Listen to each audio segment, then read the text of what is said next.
لا يزال الخير حيا لا يزال إن في الدنيا سلاما وظلال أخبر الأيام أنها في وصال قم بنا وانظر. الحمد لله وكفى وسلام على عباده الذين اصطفى اما بعد. وضو کے آداب. نمبر 11 اعضائے وضو کو مل مل کر دھونا. نمبر 12 اچھی طریقے سے وضو کرنا. آپ صلی اللہ علیہ وسلم نے ارشاد فرمایا، جب تو نماز کے لیے کھڑا ہوا کرے تو کامل وضو کر. ہر عضو کو 3 بار دھونا کامل وضو ہے. ابن ماجہ. نمبر 13 وضو کرتے وقت دنیاوی باتیں نہ کرنا. نمبر 14 وضو سے پہلے 3 مرتبہ ہتھیلیوں کو دھونا. حضرت عثمان رضی اللہ تعالیٰ عنہ نے وضو کا پانی منگوایا اور وضو کیا تو 3 مرتبہ اپنے ہتھیلیوں کو دھویا. پھر آخر میں فرمایا، میں نے اللہ کے نبی صلی اللہ علیہ وسلم کو اسی طرح وضو کرتے ہوئے دیکھا ہے. بخاری شریف کتاب الوضو. نمبر 15 وضو کرتے ہوئے اللہم اغفر لی ذنبی ووسع لی فی داری وبارک لی فی رزقی اور اعضائے وضو کی منقول دعائیں پڑھتے رہنا.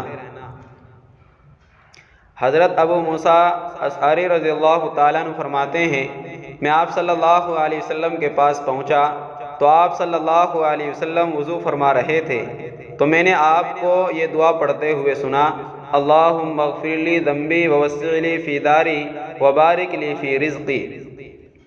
سنن کبریٰ للنسائی. نمبر 16 مسواک کرنا.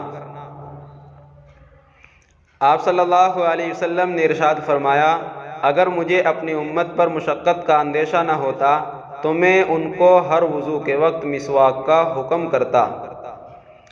نمبر 17 3 بار کلی کرنا. نمبر 18 3 بار ناک میں پانی چڑھانا.